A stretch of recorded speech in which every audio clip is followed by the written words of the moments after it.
नमस्कार, आदाब। मैं स्वागत करता हूँ आप सब लोगों को। आज मैं चर्चा ऐसे विषय पे करता हूँ जो कि पार्लियामेंट में शुरू तो उस विषय के लिए हुआ था, ये सेशन शीतकालीन सेशन, लेकिन वो मुद्दा एक राष्ट्र एक चुनाव से हटके एक हाथ कई घायल पे आ गया।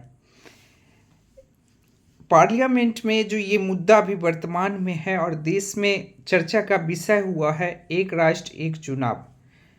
मैं बताऊं कि इसके नाम में ही छुपा हुआ है एक राष्ट्र एक मतलब एक देश और एक चुनाव मतलब एक साथ चुनाव कराना। सब लोग को पता है कि भारत में कई सारे प्रकार के चुनाव होते हैं, जिसमें लोकसभा का चुनाव, राज्यसभा का चुनाव, राष्ट्रपति चुनाव, राज्यों के लिए विधान सभा का चुनाव होते हैं, और अगर गांव क्षेत्र में आप हों तो आपको पंचायत चुनाव मालूम होगा, और जो शहरी क्षेत्र से आते हैं उनके लिए नगर निगम का चुनाव। कुछ ऐसे चुनाव हैं जिसमें हम आप भाग नहीं लेते, हमारे आपके द्वारा जो चुने हुए प्रतिनिधि होते हैं, एमपी एमएलए, वो भाग लेते हैं इसके प्रक्रिया में, जिसमें राष्ट्रपति का चुनाव है और राज्यसभा का चुनाव है। बाकी जो बचा हुआ लोकसभा का चुनाव है, या साधारण भाषा में मैं बताऊं, जिसके तहत हम सांसद चुन करके लोकसभा में भेजते हैं। जी हाँ, वही सांसद जो धक्का मुक्की कुश्ती लड़ाई हो हल्ला करते हुए संसद भवन में देखे जाते हैं। हमारे आपके लिए बहुत सारे विकास के भी काम करते हैं, लेकिन कभी कभी इतना ज़्यादा शोर शराबा हल्ला धक्का मुक्की कर देते हैं कि कॉमेडी टाइप का लगने लगते, कॉमेडियन लगने लगते हैं ये लोग। हम लोग को सिनेमा छोड़ करके इन लोगों का एक्टिंग देखने में बड़ा आनंद आने लगता है, इन लोगों का धक्का मुक्की। हालांकि इससे हमारा आपका काफ़ी ज़्यादा नुकसान होता है, लेकिन जो है वो तो वास्तविकता, उसको कहाँ छुपा सकते हैं आप। चलिए मैं मुद्दे पे आता हूँ। ये एक राष्ट्र एक चुनाव जो अभी इतना गरमाया हुआ मुद्दा है, वो वर्तमान का नहीं है। इसके भविष्य में क्या होगा उसको जानने से पहले मैं बताऊं कि थोड़ा सा इसके जो पास्ट है उसको देखते हैं। जब हमारे देश में संविधान लागू हुआ 1950 में, तो पहली बार जो आम चुनाव हुआ था वो लोकसभा और राज्यों के विधानसभा दोनों एक साथ ही कराई गई थी।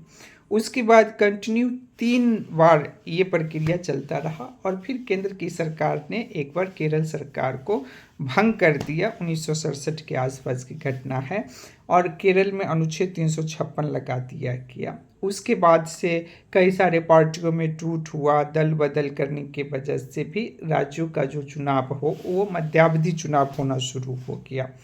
तो वहाँ से टूट शुरू हुआ, ये लोकसभा और विधानसभा का चुनाव धीरे धीरे धीरे धीरे धीरे अलग होते चला गया। अभी वर्तमान में भी आप देखिएगा तो कुछ ऐसे राज्य हैं जिनका चुनाव लोकसभा चुनाव के साथ ही होता है। इस बार भी 2024 में जब लोकसभा का चुनाव हो रहा था, तो साथ में आंध्र प्रदेश, उड़ीसा, आपका सिक्किम और अरुणाचल प्रदेश, ये ऐसे राज्य हैं जिनका चुनाव अभी भी लोकसभा चुनाव के साथ में ही हो जाता है।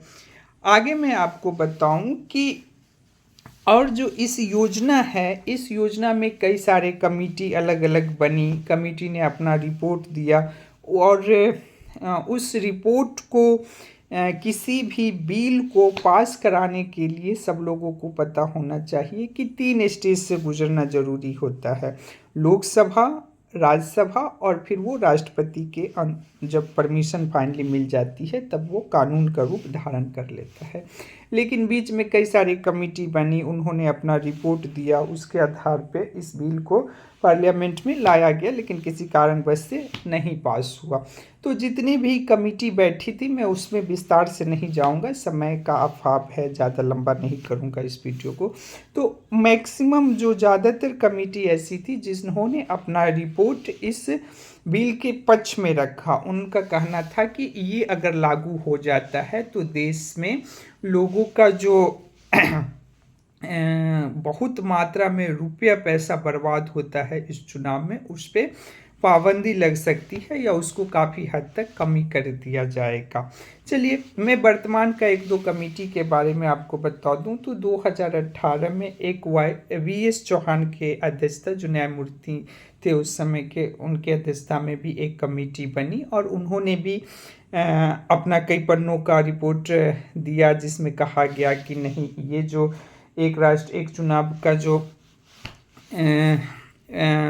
एक राष्ट्र एक चुनाव की जो बातें चल रही है, अगर ये लागू होता है तो वास्तविक में लोगों को फ़ायदा होगा। लेकिन उन्होंने ये भी बताया कि इसके लिए कम से कम 50% राज्य को, मतलब अभी जितने भी राज्य हैं उसमें से आधे राज्यों को अनुसहमति देनी होगी, मतलब बिल को लागू होने से पहले ये कहना होगा कि हाँ, हम हंसी खुशी इसको एक्सेप्ट करने के लिए तैयार हैं।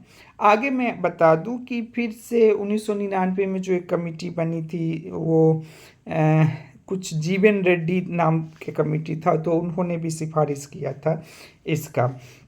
धीरे धीरे ये 2024 का समय आया। 2024 में वर्तमान के केंद्र सरकार ने अपने जो पूर्व राष्ट्रपति रामनाथ कोविंद जी हैं उनको अध्यक्ष बनाया। इसकी वास्तविकता को और इसकी व्यापकता को जांचने परखने के लिए कि क्या इतने बड़े देश में, इतने बड़े लोकतांत्रिक देश में इसको इस्तेमाल किया जा सकता है या नहीं।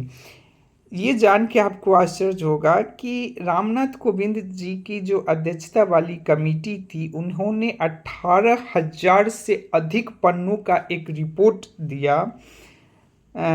उस रिपोर्ट के माध्यम से ये कहा गया कि ये बिल लोगों के पक्ष में है। अगर ये लागू होता है तो लोगों को इससे काफ़ी ज़्यादा सुविधा मिलेगा, जनता का। सवाल यहाँ बहुत सारे उठते हैं कि पूर्व राष्ट्रपति जी को क्या किसी इस टाइप के मुद्दा पे उनको अध्यक्ष बनना चाहिए था या नहीं।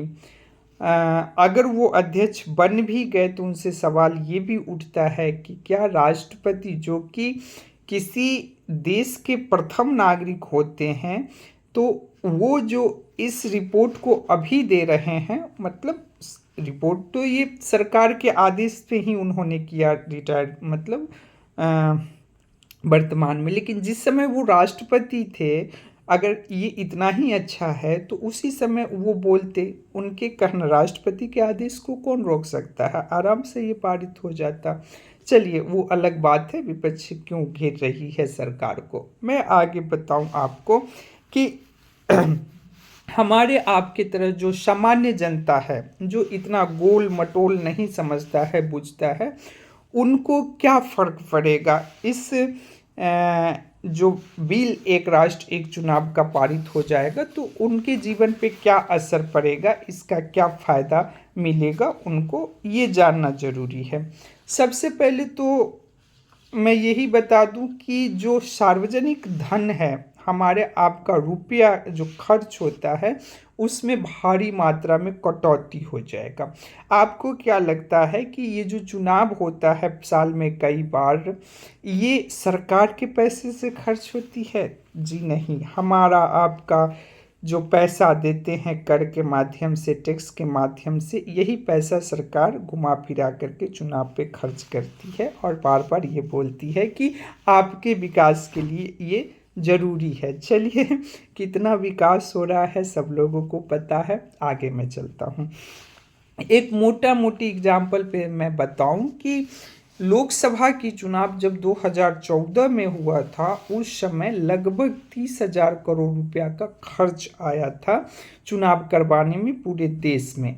अगले 5 साल के बाद जब 2019 में फिर से लोकसभा का चुनाव हुआ तो ये आंकड़ा बढ़ के लगभग दुगना हो गया। 55 से 60,000 करोड़ रुपए खर्च हुए 2019 के लोकसभा चुनाव में। और आपको जान के ये भी आश्चर्य होगा कि जो 2024 का लोकसभा चुनाव हुआ, इसमें तो ये विश्व रिकॉर्ड बना दिया। मतलब अभी तक का सबसे ज़्यादा खर्चीला एग्जाम हो गया। लगभग 120,000 करोड़ रुपए खर्च करके ये चुनाव लड़ा गया। तो इतना ज़्यादा रुपया खर्च होना चुनाव पे कहीं ना कहीं इस देश के विकास में मुझे लगता है कि एक बाधा है, जिस पे सरकार का ध्यान गया है। इसके लिए सरकार को मेरी तरफ से बधाई, काबिले तारीफ़ है। चलिए मैं आगे आपको बताऊं कि और क्या-क्या बदलाव हो सकता है। प्रशासनिक व्यवस्था और जो सुरक्षा बल है उनका तनाव काफ़ी हद तक कम हो जाएगा। प्रशासनिक व्यवस्था कहने का मतलब जब भी चुनाव के डेट घोषणा होता है, उसके बाद से सारे जो प्रशासनिक अधिकारी से लेकर के कर्मचारी तक हर एक व्यक्ति बस चुनाव में लग जाते हैं। जो नहीं भी लगते हैं उनको भी एक बहाना मिल जाता है चुनाव के नाम पे, वो भी अपने जो नित्य नियमित काम होता है उसमें आनाकानी करते रहते हैं। तो और उसका भुगतान किसको करना पड़ता है, उसका जो आ, और इससे सबसे बड़ी समस्या जो झेलना पड़ता है वो आम जन को, हमारे आपके तरह जो सामान्य परिवार के लोग हैं उनको झेलना पड़ता है। साथ ही सुरक्षा बल का तो इतनी ज़्यादा बुरी स्थिति हो जाता है क्योंकि पूरी की पूरी जवाबदेही इससे चुनाव को भयमुक्त करवाने की उन्हीं लोगों पे होती है। इस वजह से उनका रहने, खाने, ठहरने, आवागमन की सुविधा में भारी भरकम रुपया खर्च होता है भारत सरकार का, इलेक्शंस कमीशन का, ऐसे चुनावों को करवाने में। साथ ही चूँकि कई चरण में चुनाव आजकल आयोजित की जाती है, तो इस वजह से सुरक्षा बल को एक जगह ख़त्म करा करके दूसरी जगह करा करके तीसरी जगह जो जाना पड़ता है, इसमें उनका मानसिक रूप से और शारीरिक रूप से भी काफ़ी ज़्यादा वो परेशान होते हैं। तो अगर ये बिल एक राष्ट्र एक चुनाव पारित हो जाता है तो इससे बहुत हद तक सुरक्षा बलों का जो मानसिक और शारीरिक तनाव है उसको कम किया जा सकता है। स्वाभाविक सी बात है कि 5 साल में एक बार होगा, चलिए 6 महीना में ही हो, लेकिन कम से कम बार साढ़े 4 साल तो नहीं परेशान होना पड़ेगा ना। तो ये मानना है पक्ष के लोगों को, इस बिल के पक्ष में जो वो तर्क दे रहे हैं। आगे उनका कहना है कि विकास की गतिविधियों में जो सरकार है उनका ध्यान केंद्रित होगा। जी हाँ, विकास की गतिविधियों में सरकार का ध्यान केंद्रित होगा। अभी जो वर्तमान की स्थिति है कि हर एक साल कोई ना कोई चुनाव, हर एक साल तो मैं ज़्यादा बोल दिया, कई महीने के अंतराल पे ही कोई ना कोई किसी न किसी राज्य में चुनाव होना शुरू होता है और उस चुनाव के वजह से केंद्र सरकार से लेकर के कई सारे राज्यों के राज्य सरकार तक पूरी की पूरी अपनी जो प्रयास है वो झोंक देते हैं उस चुनाव को अपने पक्ष में, चुनाव के परिणाम को अपने पक्ष में करने में। आजकल तो प्रधानमंत्री भी, मैं बताऊं कि पहले क्या हुआ करता था कि पहले के प्रधानमंत्री 2-3 सम्मेलन किया करते थे तो किया करते थे, और वर्तमान में तो 14, 15, 20, 22, 25 रिकॉर्ड बनता है कि इस बार प्रधानमंत्री ने इतना रैली का आयोजन किया। अब देखे होंगे मीडिया में ये सुर्खियाँ बनता है, रिकॉर्ड तोड़ प्रदर्शन प्रधानमंत्री का इस बार के रैली में, इस राज्य के चुनाव में। इसी तरह राज्यों के मुख्यमंत्री भी, अरे अपने अपने राज्यों के मुख्यमंत्री आजकल अपने राज्य में क्या हो रहा है नहीं हो रहा है उसकी समस्या रहे ना, उसकी समस्या से उनको मतलब है ना है, लेकिन जिस राज्य में चुनाव होना है उस राज्यों में ताबड़तोड़ रैलियाँ करते हैं। तो यही फर्क हो, तो यही होगा कि जब 5 साल में एक बार चुनाव होगा तो सरकारें क्या होगा कि उनका जो दैनिक कार्य है उस पे ज़्यादा ध्यान देगी, चुनाव पे उनका ध्यान कम रहेगा। एक और मैं बता दूं कि चुनाव के प्रचार के लिए राजनीतिक दलों को बहुत ज़्यादा समय मिल जाएगा। जी हाँ, चूँकि अभी कई कई महीने पे चुनाव होते रहते हैं तो बार बार राजनीतिक दल लोगों के बीच जाना नहीं चाहते हैं, या यूँ कहें कि लंबे समय तक यूँ प्रचार नहीं कर पाते हैं। अभी चूंकि कई कई महीनों के अंतराल पे ही चुनाव होता है तो बहुत कम समय मिल पाता है, किसी किसी केस में तो 10 दिन 15 दिन के समय के अंतराल पे ही चुनाव करा लिया जाता है, जिससे नेताओं को जनता के बीच जाने का बहुत कम मौका मिल पाता है। तो ये बिल के पास हो जाने पर, एक राष्ट्र एक चुनाव हो जाने के बाद कम से कम 5-6 महीने का समय मिलेगा राजनेताओं को जनता के बीच जाने का और अपनी योजनाओं को बारे में बताने का। ये सब पक्ष की बातें हैं जो कि वर्तमान की सरकारें इस बिल को पास कराने के लिए तर्क दे रही है। बहुत सारी ऐसी बातें हैं जो इसके विपक्ष में भी, मतलब विपक्ष के लोग भी इसके लिए उठा रहे हैं कि अगर ऐसा होगा तो कैसे होगा। उनका कहना है कि विधानसभा का कार्यकाल को घटाया बढ़ाया जाएगा लोकसभा के चुनाव के साथ कराने के उद्देश्य से। तो जो कमेटी बनी थी रामनाथ कोविंद जी के, उनकी अध्यक्षता का जो कमेटी का एक रिपोर्ट आया, उसमें कहा गया कि पहले चरण में विधानसभा और लोकसभा का चुनाव करा लिया जाएगा और उसके 100 दिनों के अंतराल पे जो पंचायत चुनाव होती है या म्यूनिसिपैलिटी का चुनाव होता है वो कराया जाएगा। तो मेरा कहना है कि जब वो बार बार अलग अलग बार होएगा तब फिर क्या ज़्यादा, मुझे नहीं लगता है कि ज़्यादा फर्क पड़ा, लोगों को तो उतना ही परेशान। मैं सीधा सा बताऊँ, मान लीजिए कि मैं 3000 किलोमीटर दूर रहता हूँ अपना घर से और चुनाव देने के लिए, वोट देने के लिए मैं घर गया और पता चला कि नहीं, दूसरा चुनाव 100 दिनों के बाद है, तो मैं तो 100 दिन नहीं रुक सकता ना। मैं क्या, कोई नहीं रुक सकता है वोट करने के लिए। तो ये एक समस्या है कि तो विधानसभा का कार्यकाल को घटाया बढ़ाया जाएगा लोकसभा के कार्यकाल करने के लिए। मान लीजिए कि अभी 2024 में चुनाव हुआ लोकसभा का और 2029 में फिर से लोकसभा का चुनाव होगा। तो अगर ये बिल पास हो जाता है, अभी एक एग्जाम्पल के तौर पे समझा रहा हूँ, तो 2029 में सारे राज्यों की विधानसभाओं को, क्योंकि ज़रूरी तो नहीं कि सभी राज्यों का विधानसभा का कार्यकाल 2029 तक ही चले। अभी मान लीजिए 2024 में कई सारे राज्यों का चुनाव हुआ तो ठीक है, उसका उसी साल हो जाएगा। लेकिन कई सारे राज्यों का चुनाव कई साल पहले हुआ और कई सारे राज्यों का चुनाव कई साल बाद होने वाला है। जैसे आप दिल्ली देख लो, बिहार देख लो, तो इनका चुनाव 2025 में हो रहा है, तो इनका कार्यकाल 2030 तक चलेगा। तो उस समय 29 में चुनाव कराने के लिए इनके कार्यकाल को घटाया जाएगा। तो कौन राज्य के मुख्यमंत्री इसके लिए हामी भरेंगे? बिल्कुल नहीं भरेंगे। इसी तरह कई राज्यों के कार्यकाल को बढ़ाया जाएगा ताकि लोकसभा के चुनाव के साथ ये तालमेल बैठाया जा सके। तो ये एक बहुत बड़ी समस्या है जिसका निदान अगर सही ढंग से केंद्र सरकार लेकर आती है तो विपक्ष के लोग भी इसके प्रशंसा करेंगे और लोगों के बीच ये बातें सही से जाएगी, तब जाकर के विपक्ष इस बिल को कहीं पारित करवा पाएगी। आगे मैं बताऊं, लोकतंत्र और संघवाद को कमजोर किया जा सकता है। संघवाद का मतलब समझना बहुत जरूरी है। संघवाद मतलब एक ही देश में कई सारे सरकारों के एक साथ मिलकर काम करना। जैसे अपने देश में केंद्र सरकार होती है देश स्तरीय, और राज्य स्तरीय राज्य सरकार होती है, पंचायत के स्तर पे पंचायत सरकार होती है। तो इन सब के तालमेल से हमारा देश का विकास हो रहा है। देश का जो प्रोसेस है ये चल रहा है। तो अगर एक राष्ट्र एक चुनाव हो जाएगा तो इस पे संघवाद प्रभावित हो जाएगा। क्यों? क्योंकि हर एक चीज़ों का मुद्दा अलग अलग होता है।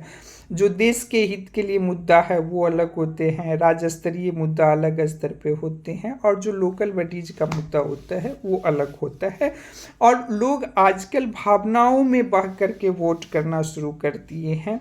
वो छोटे स्तर पे भावना नहीं देखते हैं, राज्य स्तरीय और देश स्तरीय मुद्दे पे भावनाओं में बह करके कहीं ना कहीं जो संघवाद है उसको नुकसान पहुंचाया जा सकता है। आगे मैं बताऊं, क्षेत्रीय दल को नुकसान, विपक्ष के लोग सबसे ज़्यादा जो अभी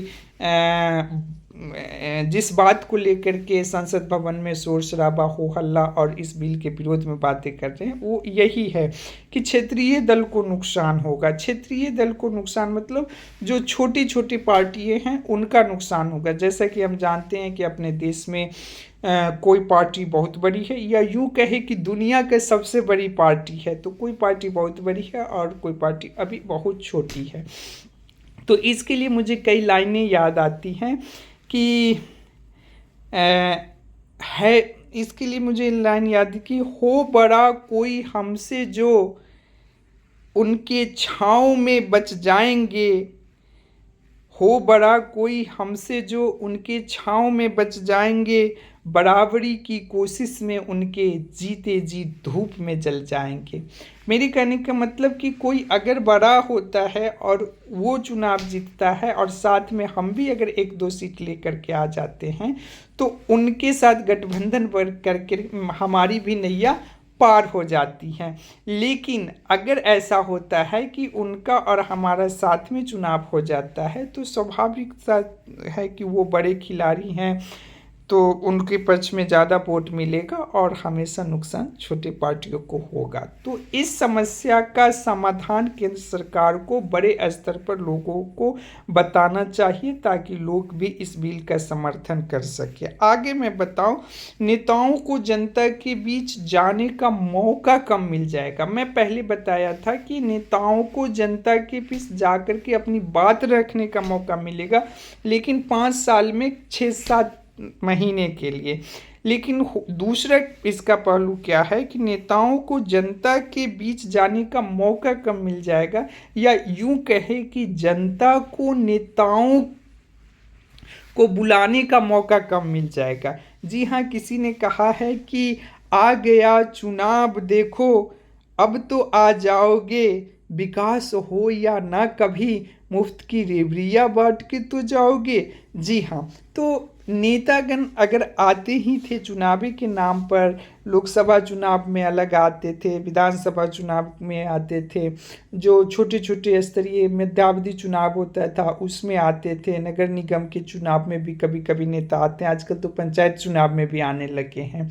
तो एक लोगों के लिए ये समझिए कि एक अच्छी बात होती थी कि चलिए जो हो फ्यूचर में विकास करे ना करे, वादा पूरा करे ना करे, लेकिन जब भी आते थे तो चुनाव के नाम पर ही कुछ न कुछ दे करके जाते हैं। आजकल तो मुफ्त की रेवड़ियाँ बांटना इतना प्रचलित हो गया है कि होड़ लग गया है कि भाई वो इतना दिया तो हम इतना दे, वो इतना, उनको नहीं पता है कि वो कहाँ से आएगा, खजाना में पैसा है भी या नहीं देश की और राज्य का क्या स्थिति है। लेकिन मुफ्त में रेवड़ियाँ बांटना शुरू, इसीलिए कहा कि आ गया चुनाव देखो, अब तो आ जाओगे, विकास हो या ना कभी, पर मुफ्त की रेवड़ियाँ बांट के तो जाओगे। तो जी हाँ, ये एक राष्ट्र एक चुनाव बिल अगर पारित होता है तो इस पे कहीं ना कहीं ज़्यादा लोगों को ये चीज़ अखरेगा कि पहले जो बार बार आते थे अब एक बार आ रहे हैं, क्यों, क्या मतलब रह जाएगा। 4.5 साल तक नेता सोए रहेंगे, विदेश घूमेंगे, हनीमून मनाएंगे, और जब चुनाव आएगा तो 6 महीना के लिए आ जाएंगे आप लोगों के बीच में। तो इससे बहुत सारी समस्याएं हैं, पक्ष विपक्ष दोनों मैंने आपके बीच रखा, और इसका जो एक समाधान जो मुझे लगता है वो ये है कि केंद्र सरकार का बार बार ध्यान है, या यूं कहें कि हमारा आपका सब के लिए ये वाली जो बात है कि सार्वजनिक धन की बचत होगी, सुरक्षा बलों का मानसिक तनाव कम होगा, तो इन सब चीज़ों का एक अल्टरनेटिव ऑप्शन भी निकाला जा सकता है, जिसमें लोग परेशान भी नहीं होंगे। और पैसे का जो खर्च, मान लीजिए कि अब भी 100 रुपये चुनाव कराने में खर्च होता है, तो इस बिल के पास हो जाने से वो खर्च 30 रुपये पे आके लटक जाएगा। लेकिन एक जो मैं उपाय बता रहा हूँ, उस उपाय को लागू करने पर सीधे 100 रुपये से 5 रुपये पर आ जाएंगे, यानी कि 30 से कितना कम हो गया, 5, सोचिए। वो ये है कि क्यों ना हम एक राष्ट्र एक चुनाव के बदले, भाई क्या ज़रूरी है कि एक ही चुनाव हो, अब आप प्रत्येक साल चुनाव करवा लीजिए ना, 5-5 साल का टर्म क्या ज़रूरी है, हम प्रत्येक साल चुनाव देने के लिए तैयार हैं। लेकिन दिक्कत तब होती है जब मुझे बार बार घर आना जाना पड़े, मेरा काम किसी सरकारी दफ्तर में पड़ा हुआ हो, वो चुनाव के नाम पर ना हो, सुरक्षा बल के द्वारा गाड़ी का आवागमन पे काफ़ी ज़्यादा प्रभाव डाला जाए, तो तब जाकर के ये चुनाव समस्या क्रिएट करता है। तो इस सब का सोल्यूशन है मोबाइल फ़ोन। जी हाँ, आज हर हाथ में एक मोबाइल फ़ोन है और एंड्रॉयड फ़ोन है। देखिए ना, आजकल परीक्षा जो पहले ऑफलाइन हुआ करता था कॉपी क्वेश्चन पे, तो ज़्यादातर परीक्षा अब ऑनलाइन हो गया। तो तो कुछ लोग सवाल उठाएंगे कि उस ऑनलाइन परीक्षा पे भी तो परीक्षा सेंटर पे जाना पड़ता है देने के लिए। जी हाँ, लेकिन वो परीक्षा 1 घंटा, 1.5 घंटा, 2 घंटे का होता है और आपके सामने एक क्वेश्चन आता है और उसको जवाब देना पड़ता है, इसलिए वो किसी सेंटर पे जा कर के देना पड़ता है। लेकिन सोचिए कि आपको अगर एक क्लिक करने का ऑप्शन मिले और आपका वोट लॉक हो जाए, फिर आप किसी प्रकार का उसमें छेड़छाड़ नहीं कर सकते हैं, आपके या कोई नहीं कर सकता है, तो वो कितना अच्छा होगा ना। आपको घर जाने का टेंशन होगा ना, जो चुनाव के दौरान इतना तोड़ फोड़ जाम की समस्या होती है, उन सब चीज़ों से निदान मिल जाएगा लोगों को। तो मुझे लगता है कि सरकार को इस पे ध्यान देना चाहिए, ना कि इन सब चीज़ों पे कि भैया हम समस्या कम करना मेरा मकसद होना चाहिए, पैसा की जो बर्बादी है उसको कम करने का मकसद होना चाहिए। और हमारे पास अगर ऑप्शन है, ठीक है, पूरी दुनिया अभी कोई नहीं ऐसा कर रहा है मोबाइल वोटिंग, लेकिन कोई ज़रूरी तो नहीं कि कोई दूसरा करेगा तब हम करेंगे। भारत कब तक पिछलग्गू बना रहेगा भैया। भारत पहले दुनिया को सिखाता था, अब भी भारत के पास वो क्षमता है कि भारत दुनिया को सिखा सके। तो दुनिया को छोड़ दीजिए, हम अरे मान लीजिए कि इतना बड़ा पैमाने पे इसको नहीं करेंगे, छोटे से ही चुनाव से इसकी शुरुआत, ईवीएम का शुरुआत कैसे हुआ, एक छोटे से चुनाव से प्रयोग करके देखा गया। तो आपके पास, मैं सरकार को बोलना चाहता हूँ कि आपके पास तो बड़े बड़े विद्वान लोग हैं, बहुत वैज्ञानिक लोग भरे पड़े हैं, आईएएस आईपीएस सेक्रेटरी स्तर के न जाने कितने साल का एक्सपीरियंस लेकर के बैठे हों। तो इन सबको कुछ काम दीजिए, इन सबको बताइए कि भैया कोई ऐसा एप्लीकेशन खोजो मोबाइल का, कुछ ऐसा सॉफ्टवेयर बनाओ, कुछ ऐसा तरीका निकलो कि लोग जहाँ रहे, जहाँ अपने घर में, अपने ऑफिस में, वहीं से मोबाइल फ़ोन निकाले और पार्टी के सिंबल पे जाके क्लिक करे और उनका वोट लॉक हो जाए और उनका चुनाव हो गया। तो सोचिए कितना ज़्यादा बदलाव हो सकता है। मैं ये आपके ऊपर छोड़ता हूँ कि आप मुझे बता दीजिए कि अगर चुनाव से मोबाइल से वोट होना शुरू हो जाए, इसका एक सबसे बड़ी फायदा होगा कि आज जो 5 साल के लिए सरकार बनती है और चुनाव जीत जाने के बाद एकदम मुड़कर देखती तक नहीं है, उनको सबक सिखाने के लिए प्रत्येक साल, चूंकि इसमें ना तो बहुत पैसे लग रहे हैं, ना समय लग रहा है, ना किसी को आने जाने की समस्या रहेगी, तो प्रत्येक साल फिर से मोबाइल उठाइए और उनका मूल्यांकन होना चाहिए। अगर वो खरी उतरते हैं तो आगे टर्म तक रहेंगे, नहीं तो बदल जाएंगे।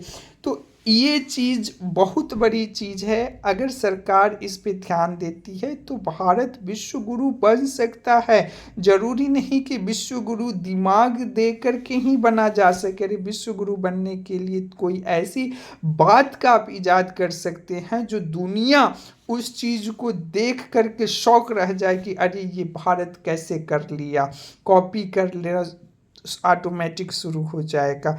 तो वर्तमान के सरकार से मेरा आग्रह है कि आप सोचिए और अपने जितने भी नवरत्न सब बैठा रखे हैं, वैज्ञानिक हो गए, आईएएस आईपीएस हो गए, इतने बड़े बड़े सेक्रेटरी हो गए जिनको कई कई सालों का एक्सपीरियंस है, या यूं कहें कि आम जन लोग। अरे मैं आपको बताऊं कि एक एक गांव के जो बुजुर्ग लोग हैं, वो उनकी बुद्धि, उनकी तजुर्बा का दाव देना पड़ेगा। यूं कहें कि जो परीक्षा में टॉपर विद्यार्थी सब आते हैं, मैं तो आश्चर्य हो जाता हूँ कि आजकल 100% मार्क्स लेकर के बच्चा सब आते हैं, 99%, 100 में 100 मार्क्स लेकर के आने वाले बच्चे, ये सब जीनियस बच्चा है। इन लोगों को लिए नौकरी, इंजीनियरिंग, डॉक्टरी का पेशा मत करवाइए सरकार जी।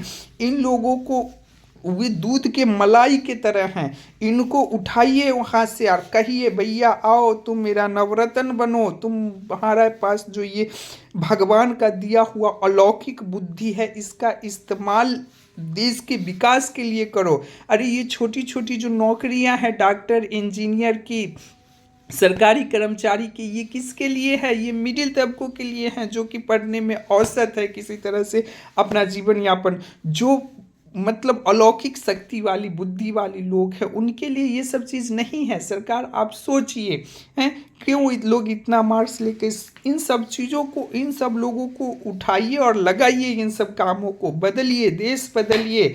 अरे आपका नाम अगले न जाने कई 100 सालों तक पढ़ा जाएगा। आज जो पार्लियामेंट में इतना शोर शराबा हो रहा है अंबेडकर अंबेडकर अंबेडकर अंबेडकर को लेकर के, ये सोचने वाली बात है कि उनका किया हुआ काम ही ऐसा है कि आप भी कई साल बाद भी उनका नाम रटा जा रहा है। तो आप अगर खाली सरकार चलाते रहिएगा और सोचिएगा कि 5 साल किसी तरह से कट जाए और फिर चुनाव होगा, फिर किसी तरह से वादा उदा करके जीत जाएंगे और फिर, तो ऐसे नहीं होगा। ठीक है, जब तक हैं तब तक हैं, उसके बाद चले जाइएगा तो आने का मौका नहीं मिलेगा। तो आपसे उम्मीद है प्रधानमंत्री जी, आप हनुमान जी हैं, आपको खुद नहीं पता है कि आपके पास कौन सी ताकत है। आप अंदर के ताकत को पहचानिए।